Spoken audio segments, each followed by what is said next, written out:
Carlos never worked with a real shaman. He worked with a sorcerer, Don Juan.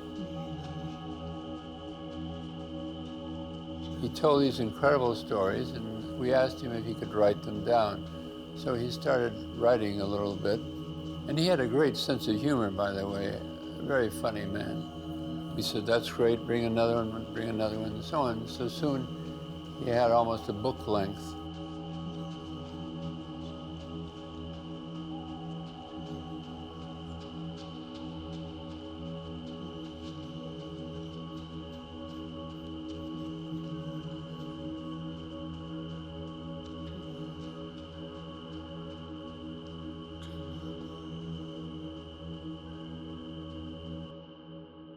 Carlos sought me out, and he said he was having trouble with his field notes. He could not figure things out, what to do. He was trying to get a doctorate, PhD, at the University of California at Los Angeles. So he came at a meeting of the American Anthropological Association in San Francisco, and he had heard of a talk I had given in Berkeley at the university here. This was in the early 1960s. I had talked about reality in the upper Amazon and shamanism. The real reality that you enter with the altered state of consciousness, the ecstasy or the trance, and the other reality. And he and I arrived at an agreement that we would call one non-ordinary reality and the other ordinary reality. I had the chance to meet Carlos Castaneda for the first time in the late 1980s. And this was the time when he came to Mexico to present one of his major works, which was The Eagle's Gift. For many years, he had, in a way, disappeared from public life. Of course, the auditorium was packed to the rim, no? About 500 people waiting to meet the legendary Carlos Castaneda. Time passed by and he didn't show up. Presenter came to the stage and said that he had had some type of impediment and that he had decided to cancel the presentation. So then everybody was very disappointed, and little by little everybody drifted away from the auditorium. But there was a very small compact group of people, maybe 10 or 12 people, that decided to stay, and I was among these people. I had a kind of internal certainty that he would eventually show up. And then after this 4 or 5 hours, to our amazement, Carlos came out and he made the presentation of his book.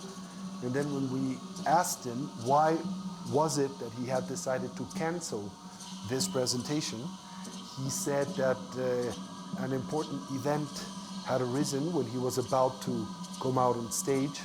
He had seen something in that stage, an auspicious event, an anomaly. From the sorcerer's perspective, it made him decide not give this presentation and wait to see if a second sign confirmed what he saw in the first place. That specific event was manifest in a person that was among the people in the auditorium. Was confirmed when that person stayed for those 4 hours, like knowing that he was going to come out. And that person was I. Well, actually, I only met Carlos Castaneda once, and that was in a seminar in San Francisco, long after he had become super famous. Now, when I went to the seminar, I found him to be very charming, very witty, very entertaining, and I was sure that I had read his book, The Art of Dreaming, before I went to the seminar. It had just been published. And I was the only one at the seminar who had read that book, so I got to ask him some questions about it. And he told us this incredible story about how his publisher reminded him that he owed them one more book. And he said, oh, several years ago I wrote a book about dreaming, but it was so wild I didn't expect anybody to believe it, so I just filed it away in the second attention. Why he didn't just put it in the safety deposit box, I don't know. maybe this was a metaphor for a safety deposit box. But it took me a whole week of meditation to pull it out of the second attention and bring it back so it could be published. I thought, well, this is typical Castaneda overstatement and colorful language, and who knows if he believes this or not, but it makes a good story. The things he talked about were so expansive. I mean, it was like mind-blowing was a very common word that we used. Untold stories and untold marvels that the human being in his expansion of perception could manage, could do. And Carlos was very pragmatic. And after that meeting, it was about 90 minutes, he said, I am giving these practices to start these movements that will help you expand your perception in a local park, and everybody sign your name up. And I signed my name, and I went that Saturday, et cetera, and I kind of think the rest is history. He made so much sense. His logic was peerless, his reasoning was peerless, his heart was peerless, his intention. He was like nobody else I'd ever met.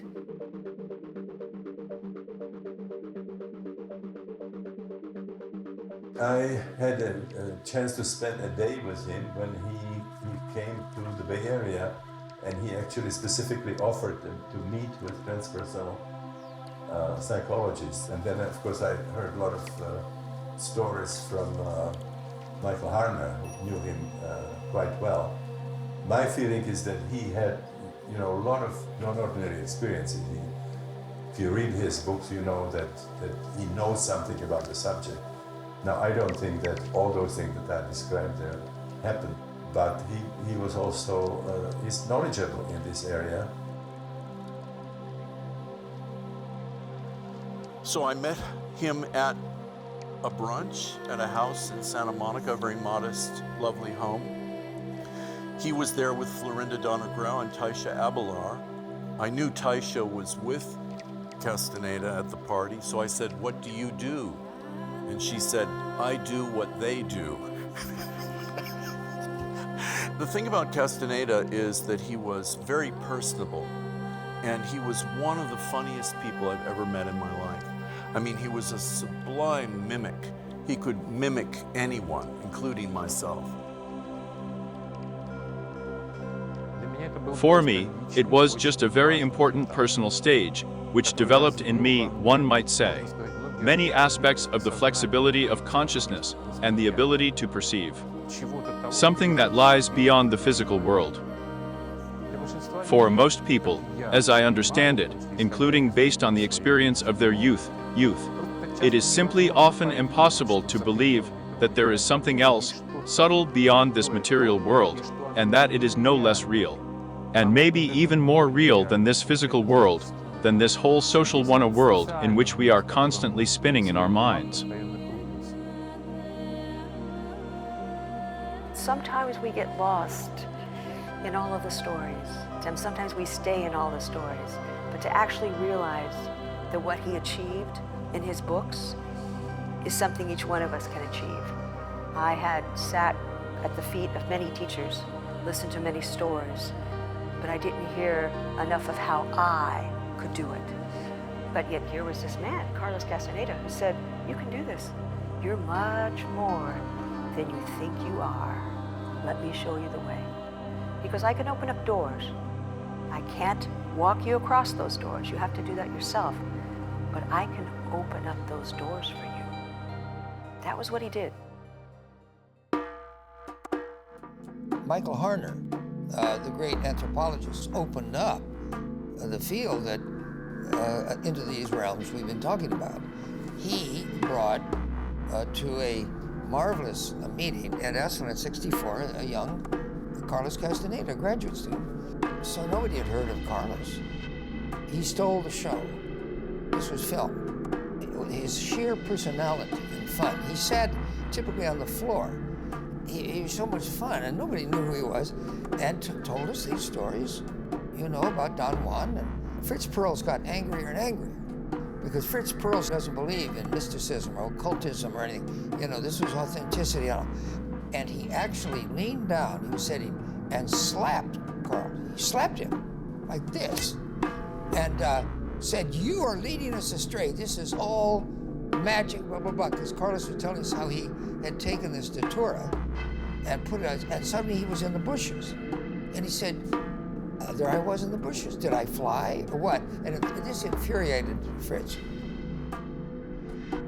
Carlos had two phases in his life. The first phase, when I knew him, he was having ordinary reality experiences in Southern California and adjacent Mexico with a Yaqui sorcerer, Don Juan. There are shamans who are more focused on healing. Shamanism is about power, using the power from the other dimensions, and it's not prescribed that you should always be a healer. You have to be careful to which category the shaman belongs. Well, Castaneda was an exceptional individual. He was an extraordinary raconteur, efficient at grabbing people's attention by means of the way he related his stories, anecdotes that accompanied his life, his youth, and his meeting with Don Juan, and then his turning towards the sorcerer's life. Not very physically appealing. He was small and short, but at the same time he had this amazing personality. Well, I was fascinated with him. I thought he was brilliant. I thought he had an incredibly lucid mind, a great joker, creating this very extraordinary environment around him that was quite magical in nature. He was a person that you never had enough of, no? You wanted to be with him all the time. You wanted to hear him all the time. He was also, at least with me, very affectionate, very loving, and at the same time he could be very confrontational. And also by means of the way he told you stories and anecdotes in his life, there was a way that he was able to move your attention to a different position. And then there, he gave you certain teachings, very penetrating in that state of mind that he constructed for you in a way. Carlos Castaneda was very poetic, a very poetic being, sometimes glossed over by people who are obsessed with, was Don Juan Matus real? Where was he from this year to this year? They completely miss the beauty of his poetry, the ethereal quality of what he was trying to convey, which is impossible to convey in words. Impossible. Carlos was a man. No, he was a Nawal, he was a leader, he was a guru, he was a, oh my, yes. He was an artist of shifting. He didn't have one identity. Just like if you listen to the stories of Carlos's cohorts with Florinda, Carol Tiggs, and Taisha Abelar, they all met a different Don Juan. There was Don Juan, then there was Maurice Aureliano, then there was Taisha, Abelar, John Michael Abelar. So Carlos had multiple identities.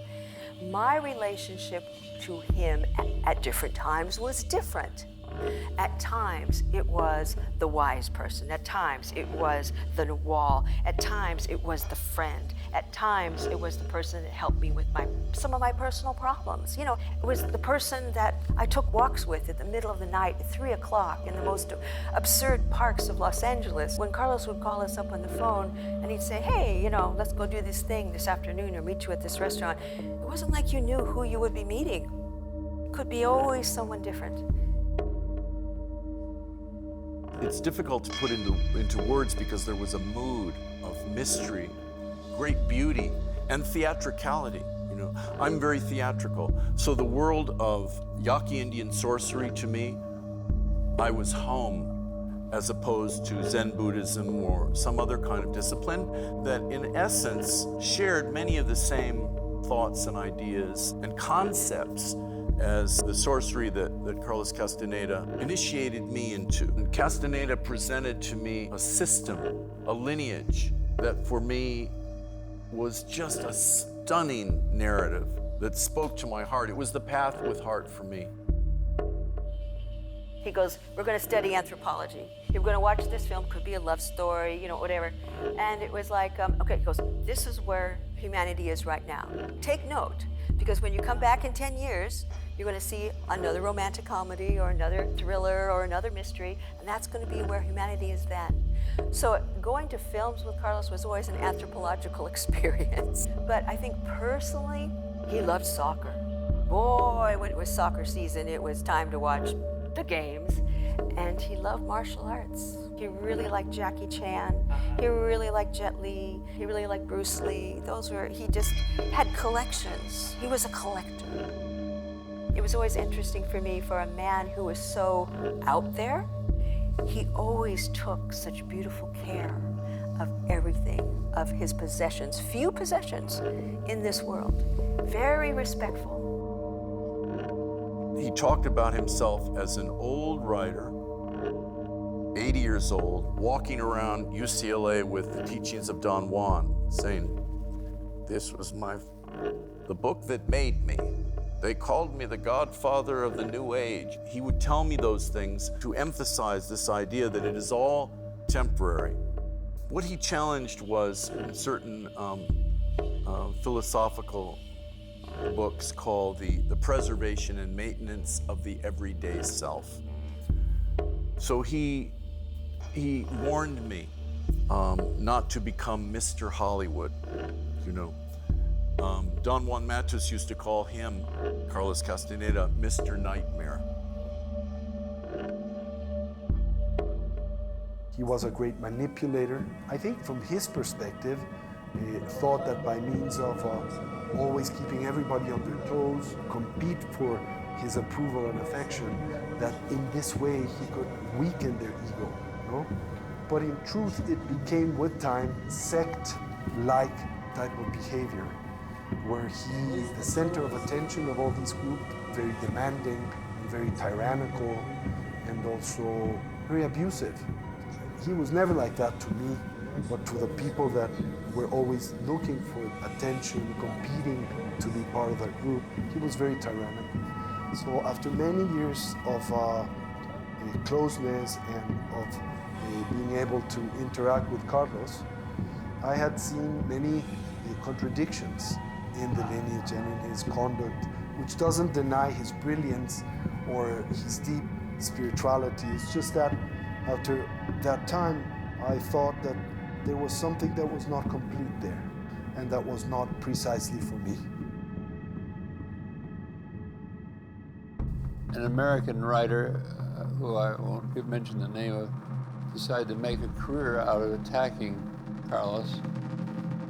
Even claimed that I'd made up the Yaqui use of Datura to change consciousness. And then years later, he apologized in print because finally somebody, I think a man in Switzerland, sent him this reference to this Mexican book on ethnobotany that said that in fact the Yaquis did use the Datura ointment in that way.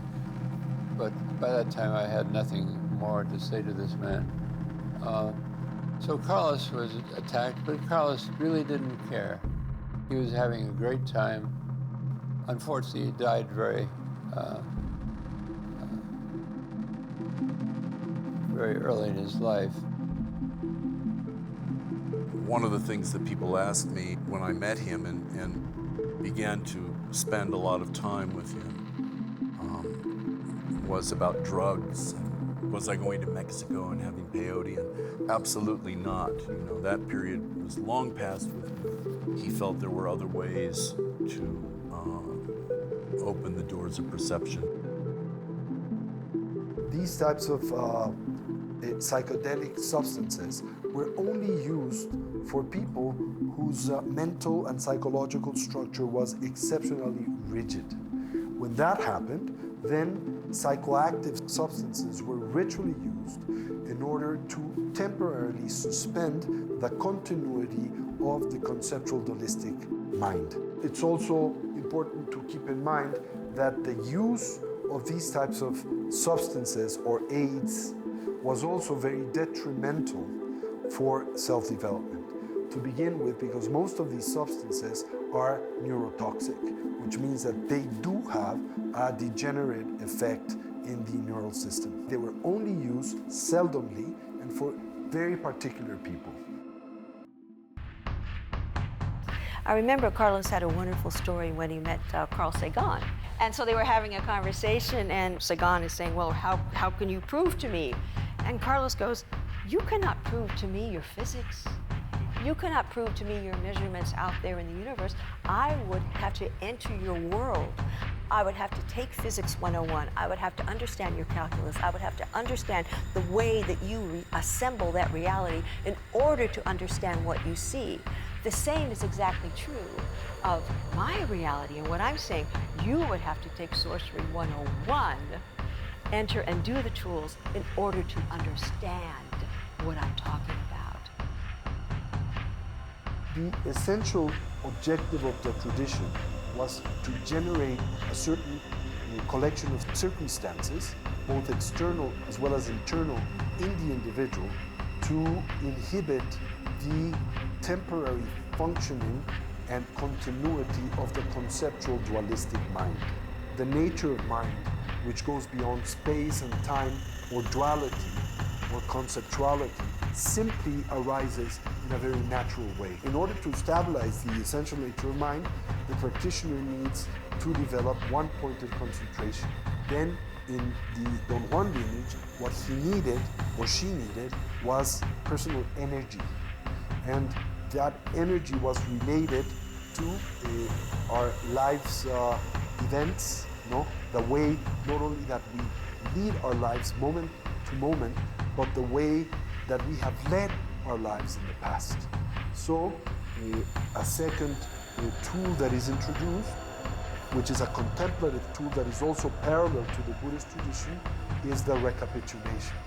The idea of making a very conscious recollection of one's lives, and by means of that methodology, being able to point to our mental afflictions, egos, trips, all of these places where we invest an enormous amount of energy, liberating that energy, and then being able to regain the totality of oneself.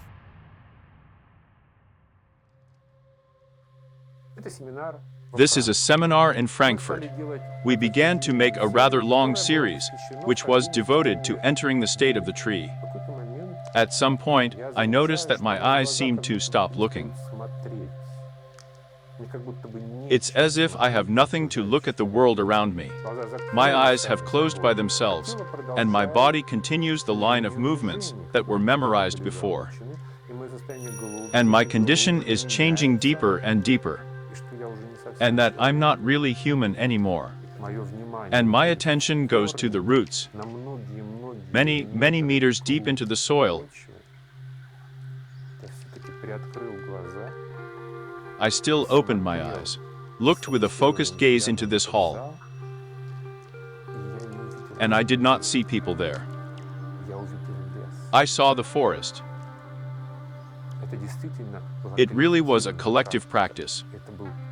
It was a collective shift of the assemblage point. It was a real magic, which was arranged by the leaders of the seminar. It was like people, but in fact, energetically at that moment they were trees. And it was an absolutely real experience, not a glitch of the mind. Then we smoothly returned to the usual, so to speak, human state. But the very trip to such other states, seeing and experiencing their energy structure, certainly gave an invaluable experience of understanding that our human existence is also just one of the constructions.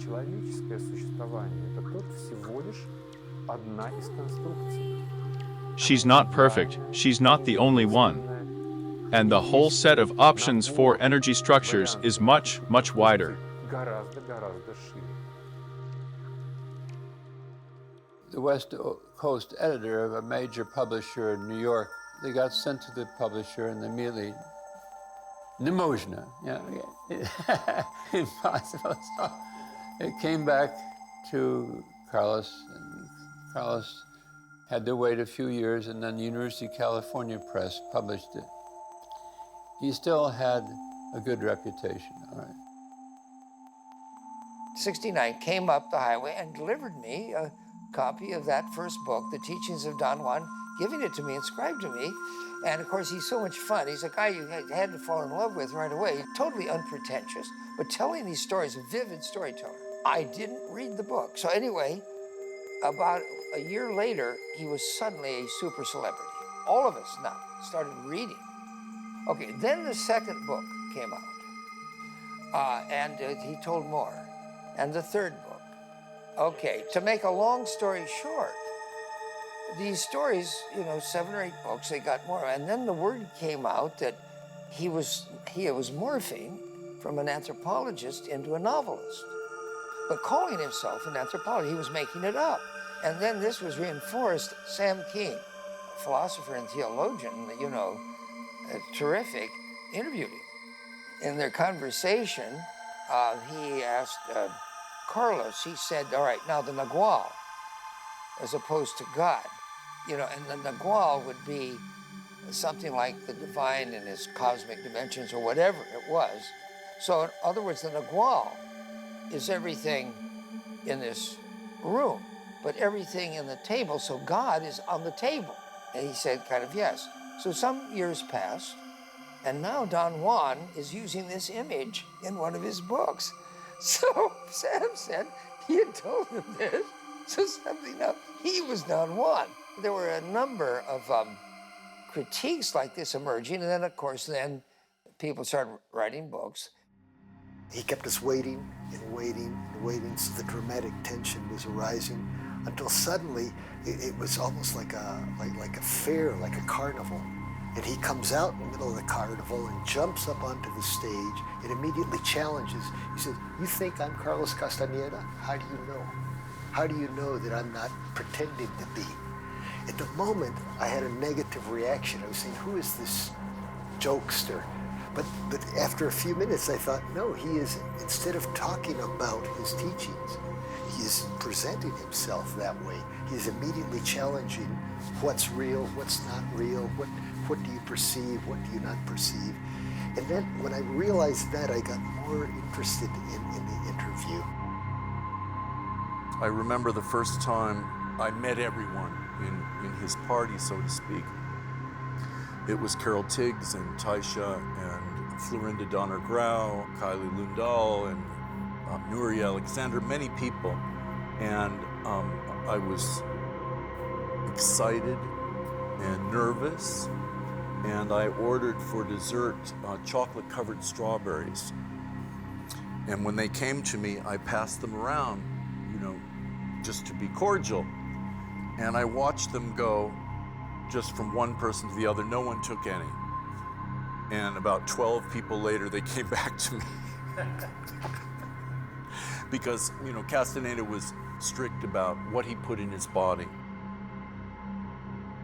Carlos being the new Nagual, the one after Don Juan, he took it very seriously to still lead the ones that Don Juan had left behind, as well as the ones that he was collecting himself, his apprentices he was collecting himself. So in those early days, probably this was 1988, 1989, Carlos would have many phone conversations with me, and he says, I have to go meet the Indians, I have to go meet Nestor, I have to go meet Pablito. They're coming to Los Angeles, they're going to be staying at etc. hotel, and I'm going to be away with them for the weekend and this kind of thing. So in a way, that was my closest experience, personal experience with the older apprentices of Don Juan, etc. But when I think about it, Carlos didn't have to tell me any of that stuff. It wasn't to impress me. It wasn't for any reason except that it was true. He was going to meet these people, and if these people were true and real and had physical form, why wouldn't the others also? Those that belong to his generation, I had the chance to meet and to interact with them for a long time, for many years, like with Taisha Abelard, with Florinda Donner. They're lost right now. I don't know exactly what happened when Carlos died, that they collectively committed some type of magical suicide act, something of that nature. But I was also able to meet some of the members of the Indian ancient group of Castaneda, like Doña Soledad. I was able to also meet her and to establish a personal relationship for many years. To begin with, these were Mexicans, so they shared many elements of our culture. They were more related to the indigenous cultures of Mexico, so their way of interpreting the sorcerer's path was more traditional. Then Doña Soledad was not only a great sorceress, she was a great healer. So she was a shaman woman in her own right. She was also a great stalker. She was a teacher of theater at the National Autonomous University of Mexico, accomplished actress, also a very powerful woman. Through her, I was able to meet some of the other members of this group, like Pablito and others, no? And they were very different from the new students of Castaneda, most of them American, that interpreted the sorcerer's path mostly through or by means of Castaneda and not by the teachings of the sorcerers that taught Castaneda. So there was a different feeling in these two groups, no? Very, very different. Well, after I became a Jungian analyst, I found the Castaneda book, and then I started to write about how to integrate shamanism with psychology. So that is still today my most popular book. The Shaman's Body. Yeah, it's about almost 1 million copies. Oh, it keeps going and going and going. It's amazing. I finished it. I handed it to the publisher, and the publisher said, well, we really should check with Castaneda. And Castaneda said, no, don't publish that. Not yet. Really? Yes. Honest. Castaneda Yeah. And then so I waited. Thank God for Castaneda. This teacher I mentioned, Ben Thompson, he died some years later after Arnie didn't publish the book. Some years later, he died. He was so moved by The Death Walk, the book The Death Walk, The Shaman's Body, that he read the last chapter of The Death Walk, he read onto a recorder, and he had it played at his own funeral after he died, in his own voice. I moved around, I opened a door, I found the manuscript, I walked to Arnie, I said, now you have to publish this. You reworked it, and then it came out. So it was very magical and amazing. Goes to show death can be a very creative act, too.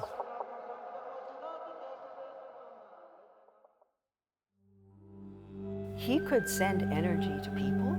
He had a great sense of wanting to help people. He wanted to free people. He wanted to free them, open up their own doors of perception. He would send, I'm going to send you a ball of energy.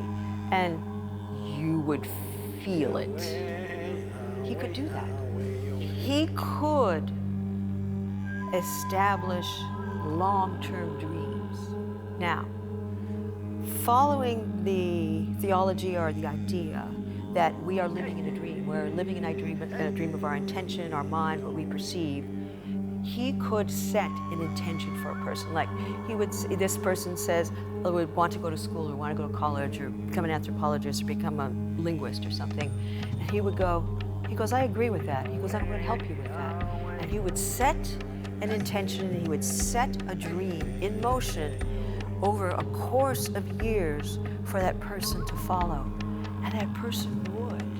And that person would feel that they were buoyed up by this amazing energy that was always supporting them and always helping them. Douglas Price Williams is an anthropologist at UCLA, now retired, and he knew Castaneda, and he was very skeptical about Castaneda.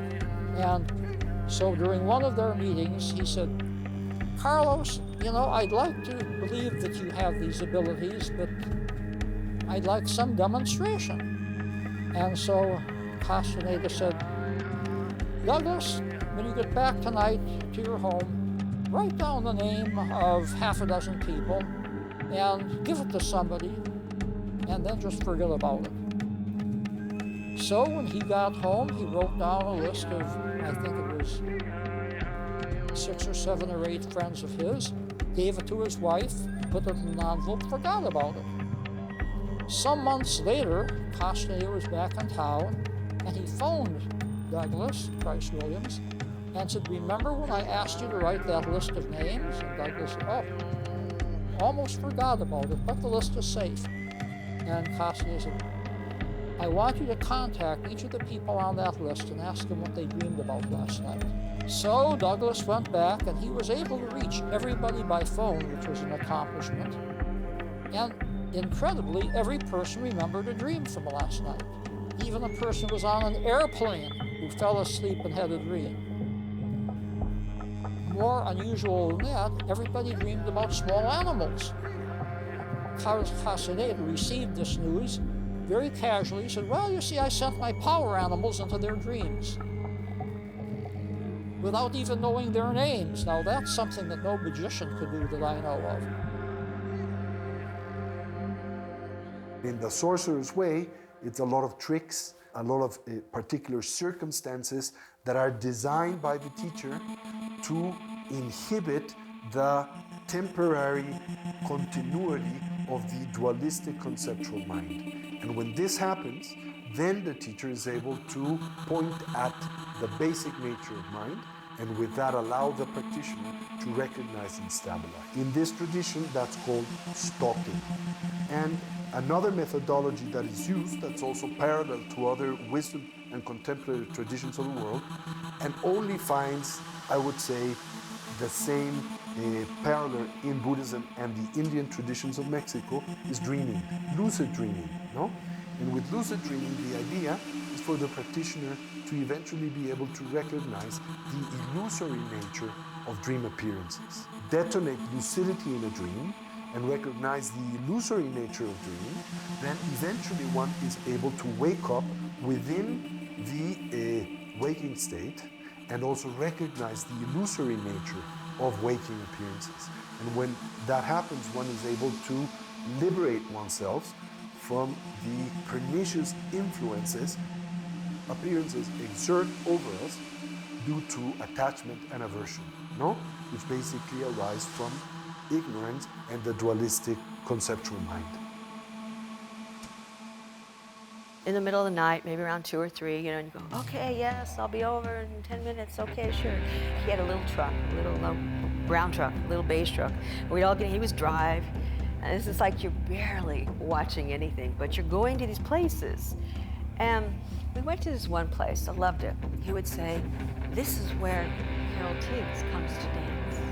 And it was a very lively little dance hall, had a big open door, there was music coming out of it, bright light and happy music and lots of people. And he goes, we parked the truck right out front and you could look inside. He goes, look at all of that. You could see the band and everything, and it was great. And he goes, look at the sign, and it said Virginia's, Virginia's. It was great. And then he would drive us around the neighborhood, and he goes, this is where Carol Tiggs lived in this apartment, and there just happened to be a light on in the window, and there was a shadow of a person, and who knows, walking by, I don't know, you know, just shadow of a person. And he goes, oh, look, there's Carol's cat.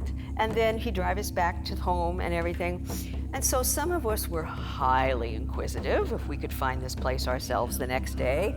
So we would all band together in our own little car. We'd go, okay, we went down this street, we went down this street, we went down this street.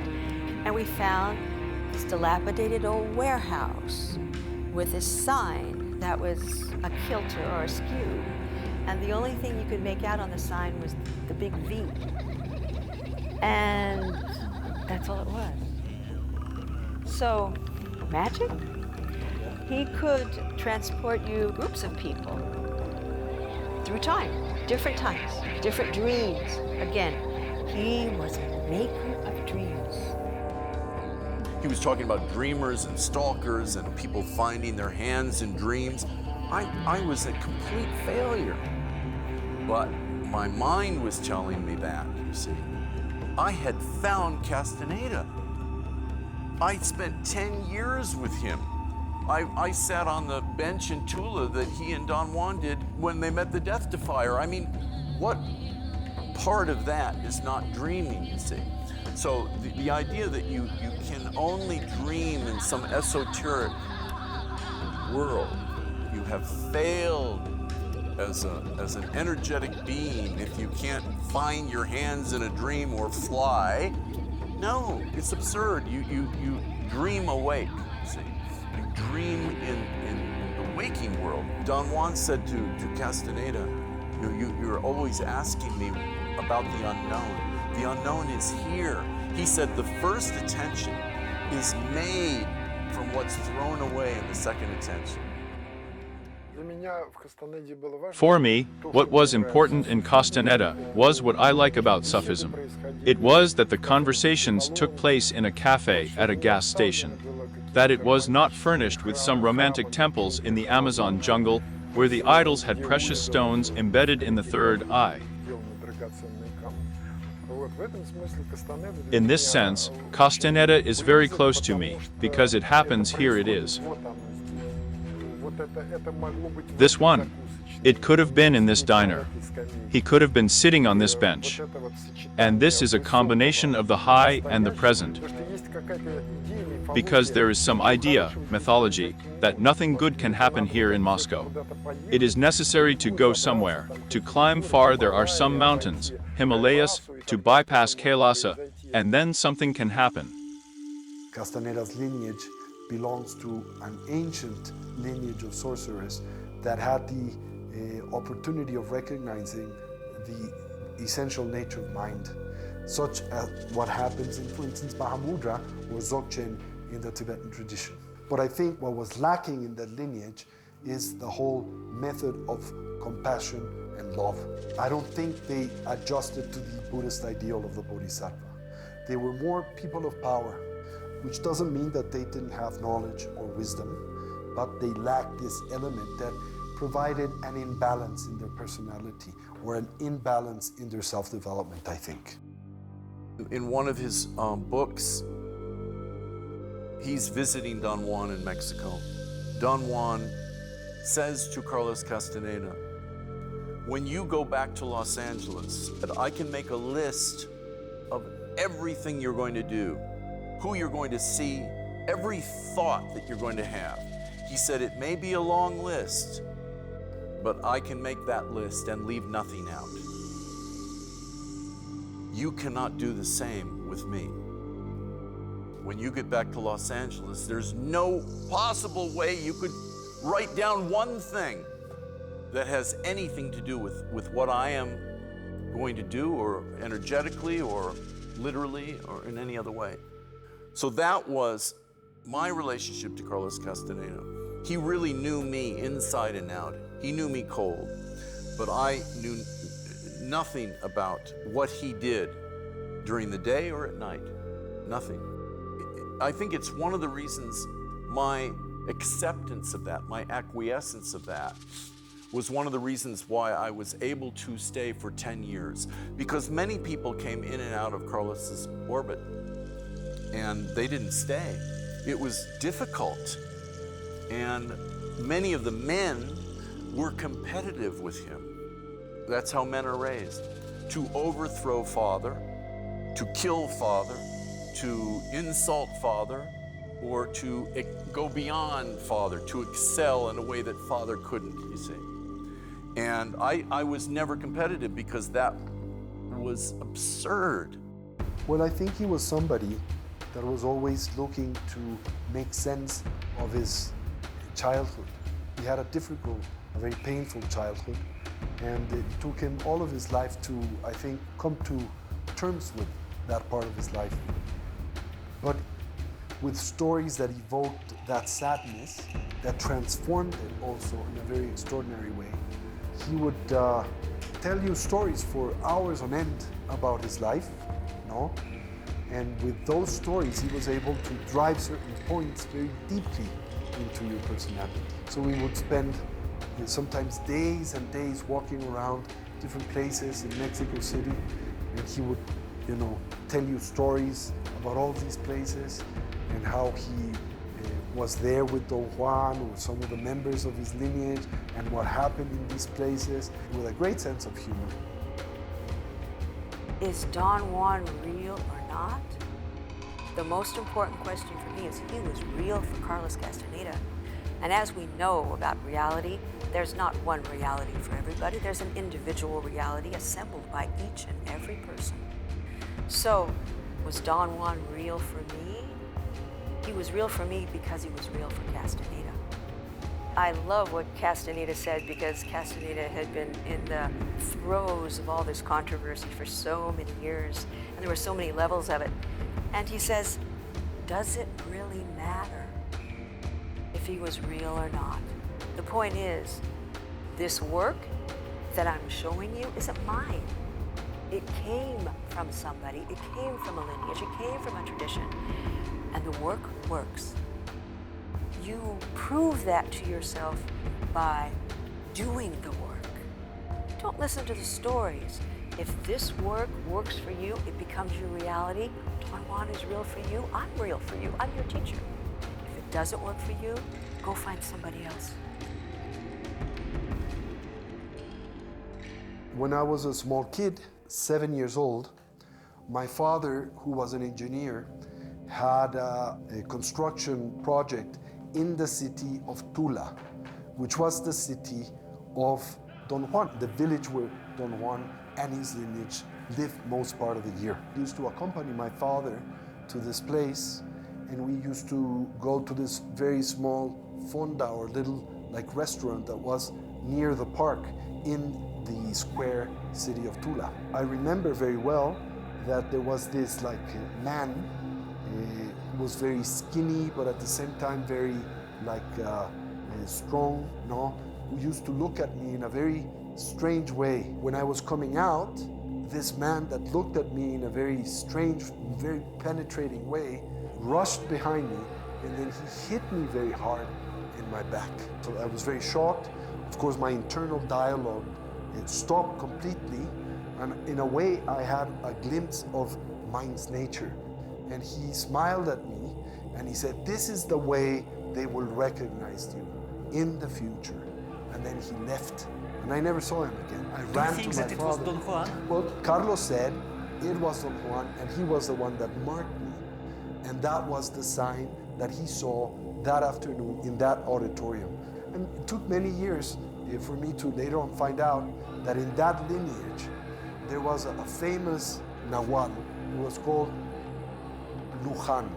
He lived in the late 18th century, no? And he was Chinese, and he was a monk from the Shaolin tradition that had come to Mexico during the great migration of Chinese to the West, and then he had arrived in northern Mexico, and there he met a famous Nahual, no?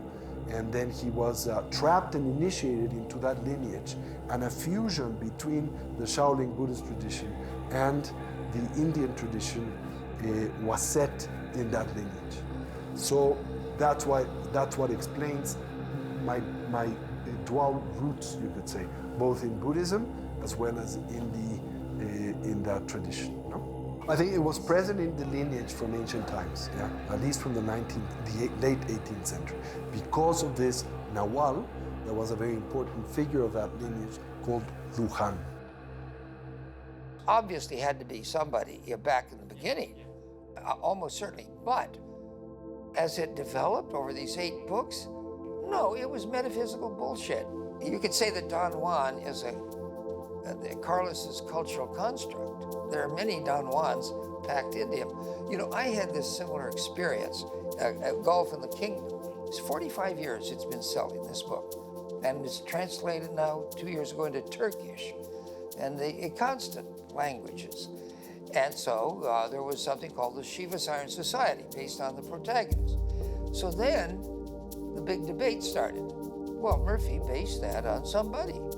So I would be asked, what you based it on? I said, no, I made it all up. But I said, I know there were seeds of it planted by me watching Ben Hogan practice. He was a great golfer, and he would practice in such a way that he put everyone in trance. So that was a little seed. So I sent this to some people, and so the word went around pretty soon now that, oh, Shiva Sirens was really Ben Hogan. So then I had to say, no, wait a minute, everybody. All I said was there was a little influence. So there was finally a split in the Shiva Siren Society between those who thought I just, for whatever weird reasons, I didn't want to say who the model was, and others who said, no, he made the whole thing up. The power of imaginative constructions to take on a life of their own. Like, for example, with my book, there are people who dream about Shiva sirens. And then I started getting letters, I promise you, of people who had sightings as of a luminous figure they thought was Shiva sirens. I swear to God, this is true. So in other words, an author can write a character, particularly in this zone, like Carlos did. So I feel I've experienced enough through my own book to know how you can get trapped, and the author should be straight about this.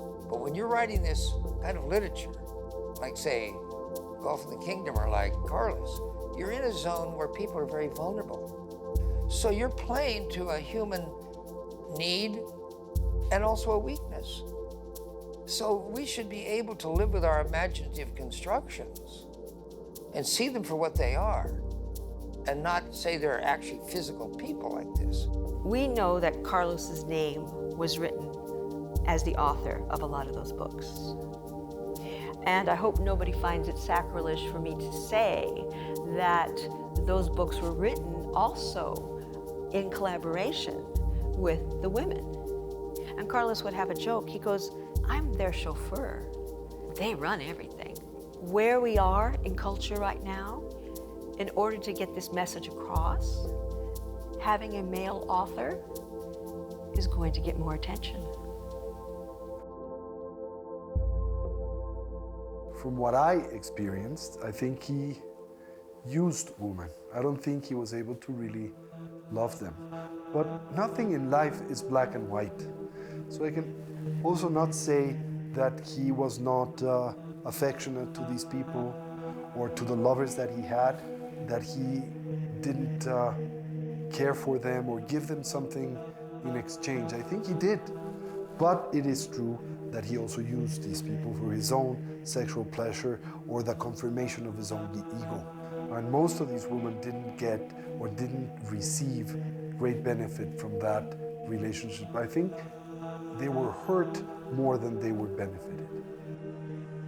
He saw what he was doing as a preparation for death, but not to achieve a peaceful death. He sort of had this image of the afterlife as being like a sort of the cosmic Western, a lot of evil entities, and he has to be sort of prepared and strong. He didn't see death as an interesting journey. He saw it as a battle that he's going into. He knew that he would be dying soon. He would be leaving soon. So when I was in the last 10 years of his life, he always had a saying, choose your battles.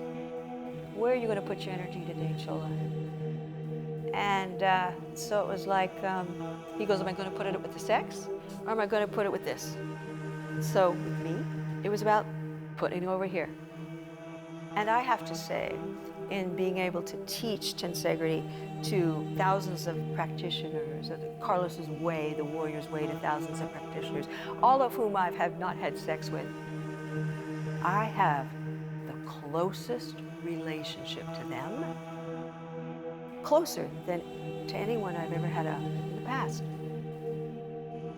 Husbands love, culturally, socially defined. Expansion of reality, sharing an expansion of reality has no limitation, it has no definition. It is something truly magical when you meet heart to heart, consciousness to consciousness with someone, shared intention, and you're exploring the great unknown.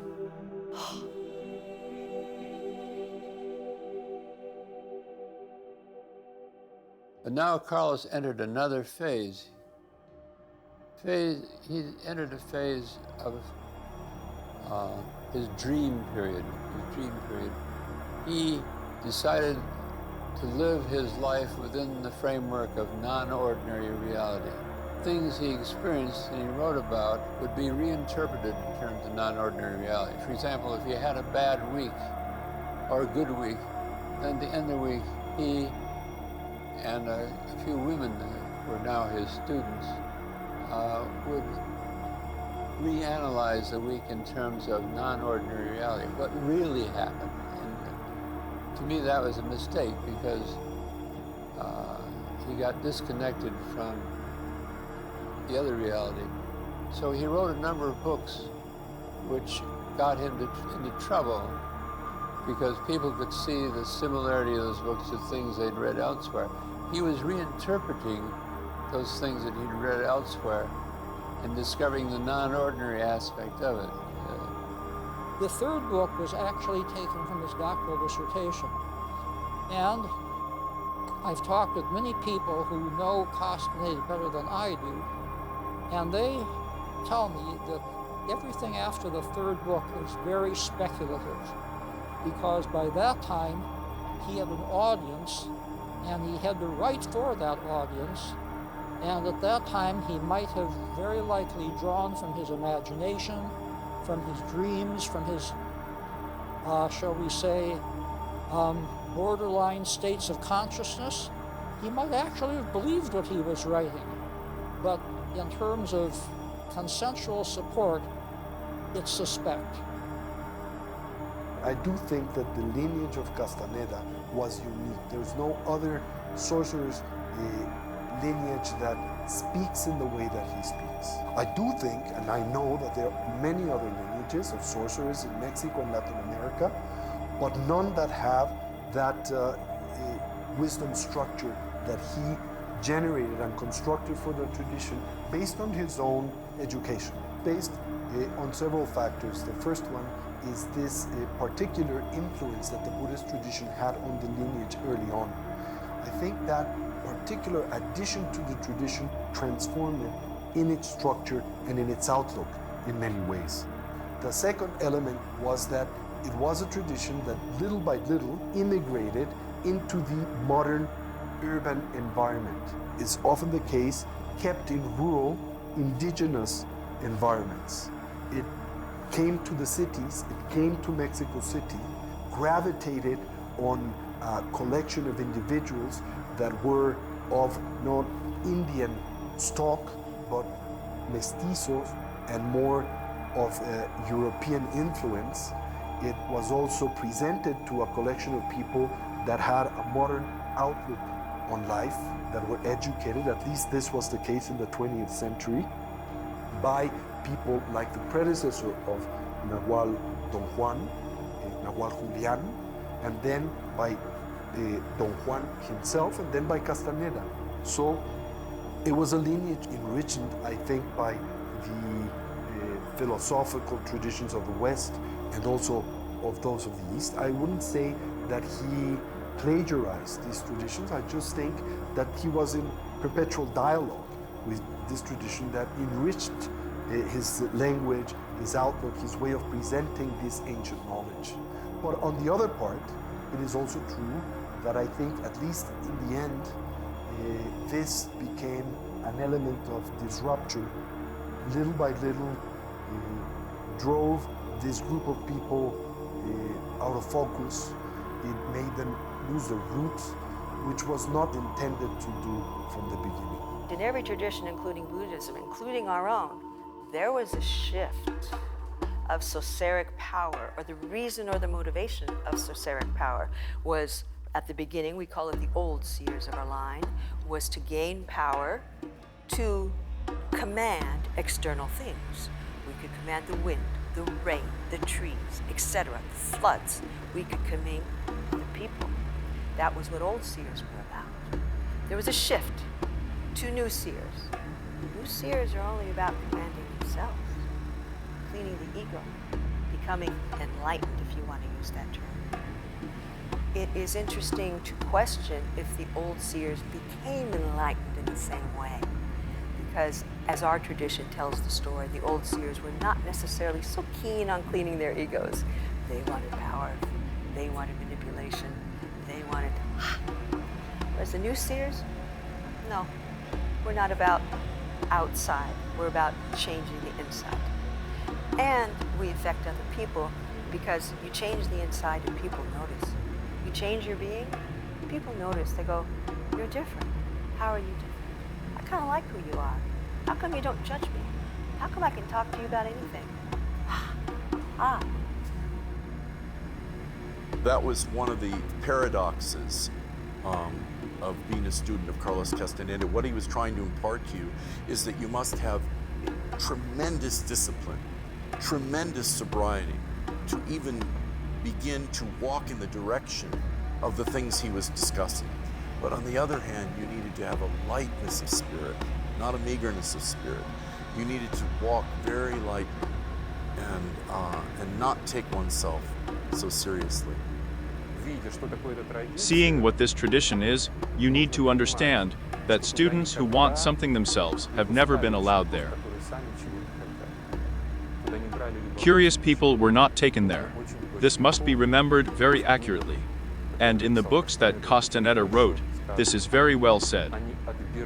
They selected those who, from their point of view, were suitable. And even for a specific place in a specific party. Therefore, such a special tradition, it stands very apart from all other lines of practice, but which has reached our time in an interesting way, and allows us to experience something completely different than from other traditions that are now available to us. There is a movement that is related to the organization that at the last part of his life he set up, Clear Green. No? So some people have been able to participate in the different tensegrity seminars that this organization sets up all over the world, and particularly in the United States. And there's still some people that practice tensegrity and identify that as the main spiritual training related to Castaneda's lineage, which is not. No? In truth, tensegrity was a concoction that he elaborated based on the teachings that he received from his Kung Fu teacher, Howard Lee, and then he simply adapted that type of Kung Fu to his own needs. He designed his own style of Kung Fu, I think directed at strengthening his health, which was ailing at that time from pancreatic cancer. No? And he was able to, for some time, prolong his life by means not only of his diet or medical treatments that he subjected himself to, but also by means of this type of exercise regime. But it is very important to keep in mind that this is not an Indian tradition, as he claims. This was basically, there's no Indian that knows tensegrity at all, no? Or something similar to that. This was basically an adaptation of Carlos of Kung Fu. The revamping of the tools does not sever the energy of them, the impact of them. This is what I found so amazing, is no, I'm not gonna go in the riverbed and I'm not gonna use the mirror or something like what Don Juan did with Carlos. I mean, even that was generations before, 40, 50, 60, 80 years before now. That was that generation. We're not gonna do that. We're gonna do these other modern tools which help us expand, which help us see what invisible helpers open us up to other beings out there in the world. Each one of those tools had energy in them. And I know that if, the business of Clear Green, or if the things that we are presenting, we have to stay in the energy, because it's the energy that moves people. It's the energy of the lineage, which when you go to any event which we present, or anybody else presents it in the name of Carlos Castaneda, who's been trained with Clear Green or from this line, the lineage is present. The lineage agrees to the changes. The lineage comes. They're invited to every party. At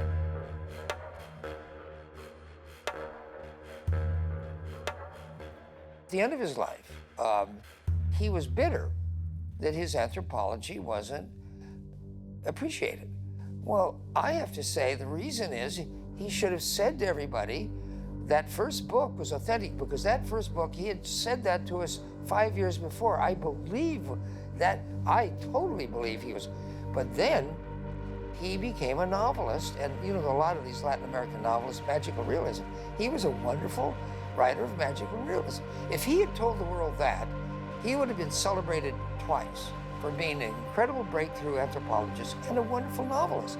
Instead, he's deemed to be a fraud because he didn't tell us the difference. I think his teachings are definitely a great gift for the modern times, especially if you read his books. You will find incredible jewels. I think he was one of the most important writers of his generation. I compare him to Rulfo, Octavio Paz, like Carlos Fuentes, Gabriel Garcia Marquez. He would have been considered as one of the great magical realist writers of his generation. You know? But since he always said that his writings were real, then he could not be considered in that category, you could say. For sure, there are many elements in his writings that are completely real, and others that are novel, no? That are fictional. They dig the ground, and then erzes and tore the cable. And this cable is taken out like this, and there is a green wire, red, yellow, striped, so and so. Lots of different wires. That is, Castaneda himself, he is integral, like some kind of cable through which the energies go. But if we look at this section, as it were, there are so many good and poetic, and there are some moral moments, right, some wrong. That is, every person can sharpen himself on this, as on a touchstone. I've seen good people get better, bad people get worse. He just gives you these wires with energies, and you can connect and become as funny and cheerful as Carlos. And that's enough. Or you can become as desperate and reckless as Carlos. Well, for a researcher, for an ethnographer, maybe this is also important. Carlos once told me that he saw in Los Angeles on a freeway, on a bridge over the freeway, a saying he liked very much. Death is the greatest journey of all. That is why they save it for last. I always tell people, and maybe you have to be sensitive, close your eyes, try to get to a silent space, do it with movement, do it with meditation, I don't care how you do it, do it. Call your grandfather, call your dead grandfather. See if you can find him somewhere in the ethos. You won't, or if you do, his being, his energy will be this small. Do the same thing, call Carlos. His energy is like an umbrella. It comes and it will cover you like an umbrella, like a mushroom. That's how Carlos is right now. What I took from Castaneda was how do we hold discipline and sobriety and this rush towards selflessness with poetry and wonder. And it's beyond doctoral studies, it's beyond the revenge of the practitioners, it's beyond gossip and hearsay, and it's beyond blind allegiance. He organized wonder for me, you know what I mean? He organized mystery for me. I played piano when I was a boy, and classical piano, and you had to practice before you could play the simplest etude. An etude, that's what you worked toward, because there was some mystery, some beauty that you couldn't express to anyone, and you felt you were the only one who really saw or heard that beauty. But before you could do it, you had to practice. You had to practice. You needed discipline. So that's what he showed me, you know. How does one get to that point where one can begin to perceive that this is a dream? So I don't put down Castaneda completely. I think that he certainly probably did have some unique powers. One has to be a little bit skeptical about accepting everything that he writes about as being literally true. But like I say, we have to give him credit for opening up a field and attracting people to a more, shall we say, a more serious, disciplined, rigorous study of transpersonal experience.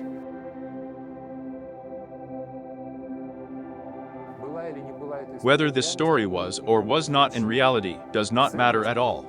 The value of these books cannot be exaggerated. And I recommend everyone to discover them in their lives.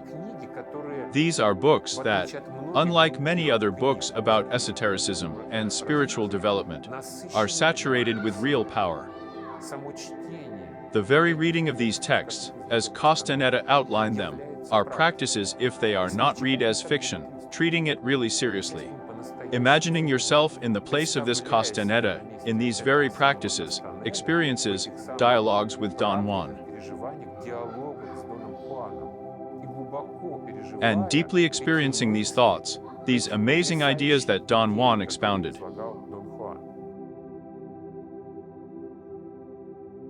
During the years that I had the chance to sustain this very close, affectionate relationship with Carlos Castaneda, that he was definitely one of the most powerful and important and transcendental influences in my life. That it was because of him and his personality and the way that he was able to influence my life, that I was very much able to understand many aspects of Tibetan Buddhism that I think I wouldn't have been able to understand that deeply and directly without his help. So he was a very powerful and positive influence in my life, and I was very lucky not to imitate the negative aspects of his own personality and his own neurotic conduct, and I was able to only extract the positive elements, which were many also. His amazing goodwill, his amazing heart, his amazing largesse, his amazing wanting to help. He would always talk to us about how he felt that Don Juan had given him such a gift, and that he didn't want to leave this world without giving the gift or showing the gift or demonstrating the gift to others and leaving the gift behind. But anyway, he was a very misunderstood man, but he also did not attempt to defend himself. He was just doing his thing. He had his effect. What he did was not teach anybody about shamanism, really. What he did was surprise a lot of people. A barefoot Mexican Indian could challenge the greatest philosophies of France and Europe. And that was the kind of joke that Carlos liked.